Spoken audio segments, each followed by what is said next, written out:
ആവശ്യമില്ലാത്ത ചില വിവാദങ്ങൾ വലിച്ചിട്ട് നബി സല്ലല്ലാഹു അലൈഹി വസല്ലം തങ്ങളുടെ ജന്മമുണ്ടായത് പകലാണോ രാത്രിയാണോ, ഇങ്ങനെയുള്ള വിവാദങ്ങൾ വലിച്ചിട്ട് സുന്നത്ത് ജമാഅത്തിൽ ഉറച്ചു നിൽക്കുന്ന ആളുകളെ സംശയത്തിലാക്കാൻ ആരും തുനിയരുത് എന്ന് ഞാൻ ഇടയ്ക്ക് ഓർമ്മപ്പെടുത്തുകയാണ്. നമ്മുടെ നാട്ടിലൊക്കെ രാത്രിയാണ് മൗലിദ് നടക്കാറുള്ളത്. പകലിൽ മൗലിദ് നടക്കാറുണ്ട്, ഇല്ലെന്ന് ഞാൻ പറയുന്നില്ല. പക്ഷെ കൂടുതലും രാത്രിയാണ് നടക്കാറുള്ളത്. എന്റെ അനുഭവം അങ്ങനെയാണ്. നമ്മുടെ പള്ളികളിലൊക്കെ മഗ്രിബ് ഇശാഇന്റെ ഇടക്കാണ് മൗലിദ് ഓതാറുള്ളത്. മാസം കണ്ടത് അറിഞ്ഞപ്പോൾ തന്നെ ഈ ചുറ്റുപാടിൽ പല പള്ളികളിലും മൗലിദ് ഓതുന്നത് ഞാൻ വരുന്ന വഴിയിൽ കേട്ടിട്ടുണ്ട്. അങ്ങനെ രാത്രിയും പകലുമെല്ലാം ചെയ്യാനുള്ള ഒരു സൽക്കർമ്മമാണ് മൗലിദ്. സുബഹിക്ക് മുമ്പ് റബീഉൽ അവ്വൽ 12-ന് മൗലിദ് ഓതുന്ന പരിപാടി നിർത്തണം എന്നാണ് അദ്ദേഹം പറഞ്ഞു.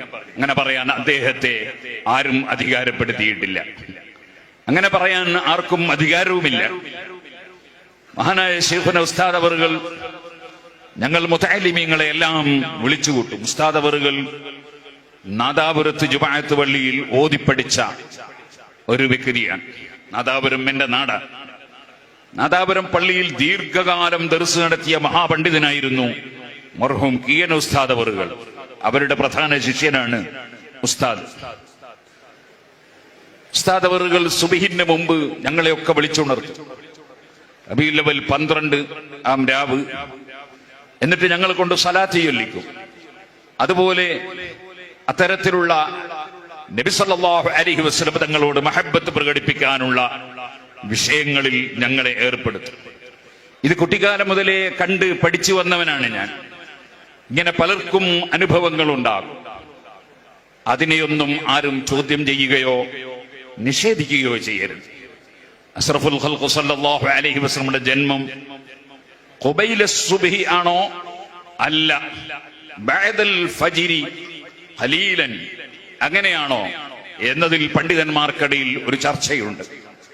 രണ്ടായിരുന്നാലും മഹാനായ അബ്ദുൽ അസീസ് ദബ്ബാഗ് റളിയല്ലാഹു അൻഹുവിനെ പോലുള്ള സൂഫിയാക്കളും ഔലിയാക്കളും ആരിഫീങ്ങളുമായ ആളുകൾ, അവരിൽ പലരും പറഞ്ഞു രണ്ടും തമ്മിൽ വൈരുദ്ധ്യമൊന്നും ഇല്ല എന്ന്.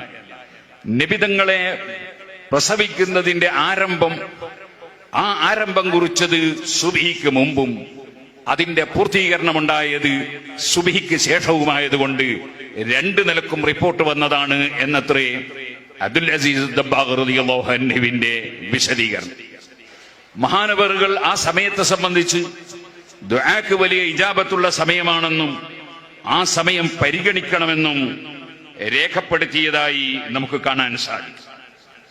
അതുകൊണ്ട് തന്നെ ആ സമയത്ത് ചെയ്തു വരുന്ന സൽക്കർമ്മങ്ങൾ നിർത്തിക്കളയണമെന്നൊന്നും ആരും ഫത്വ കൊടുക്കരുത് എന്നാണ് ഈ സമയത്ത് ഞാൻ ഓർമ്മപ്പെടുത്തിയിട്ടുള്ളത്. അദബുകേടായ വാചകങ്ങൾ ഒരിക്കലും നമ്മിൽ നിന്നും വരാതെ അള്ളാഹു നമ്മെ എല്ലാവരെയും കാത്തു സൂക്ഷിക്കുമാറാകട്ടെ.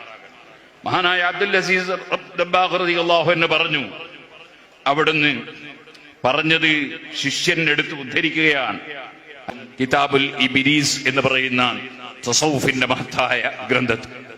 അപ്പൊ നബി സല്ലല്ലാഹു അലൈഹി വസല്ലം ജന്മമാസത്തിൽ അതിന്റെ എല്ലാ രാത്രികളും ഹയാത്താക്കി എത്രയോ പണ്ഡിതന്മാരുണ്ട്. റബീഉൽ അവ്വൽ 12, ആ 12ന്റെ അന്ന് രാത്രി പ്രത്യേകം ഹയാത്താക്കി എത്രയോ മഹാന്മാരുണ്ട്. എന്നാൽ സുബ്ഹിന് മുമ്പുള്ള സമയവും ശേഷമുള്ള സമയവും തുടർന്ന് ബഹുമാനപ്പെട്ട ശൈഖുന ഉസ്താദ് അവറുകൾ ഇവിടെ പറഞ്ഞില്ലേ, സുബ്ഹിക്ക് മുമ്പ് തുടങ്ങി ശേഷവും തുടരും എന്ന് പറഞ്ഞല്ലോ. അങ്ങനെ തുടർന്നുകൊണ്ട് ചെയ്ത എത്രയോ മഹാന്മാരുണ്ട്. അതുകൊണ്ട് ഒന്നിനെയും ആരും വിമർശിച്ച് അഹ്ലുസുന്നത്തി വൽ ജമാഅത്തിൽ വിള്ളലുണ്ടാക്കാനുള്ള പരിശ്രമം, അത് മനഃപൂർവ്വമായാലും അല്ലെങ്കിൽ അബദ്ധം പറ്റിയതായാലും അള്ളാഹു അങ്ങനെ പറഞ്ഞു പോയവർക്ക് പുറത്തു കൊടുക്കുമാറാകട്ടെ. ആരും ഉണ്ടാക്കരുതെന്ന് വിനയപൂർവ്വം ഞാൻ ഈ സമയത്ത് എല്ലാവരോടും ഓർമ്മപ്പെടുത്തുകയാണ്. നമ്മൾ ഏതെങ്കിലും ഒരു വിഷയം കാണുമ്പോൾ, ഒരു കാര്യം അസഹ്യാണെന്നോ അല്ലെങ്കിൽ പ്രബലമാണെന്നോ കാണുമ്പോൾ മറ്റുള്ളതെല്ലാം തള്ളിക്കളയുകയും ആ സമയത്തുള്ള കർമ്മങ്ങളെല്ലാം ഇല്ലാതെയാക്കുകയും ചെയ്യുന്ന വാചകങ്ങൾ ഒരിക്കലും നമ്മിൽ നിന്ന് വരാറില്ല. മഹാനായ ഇബ്നുൽ ഹാജ്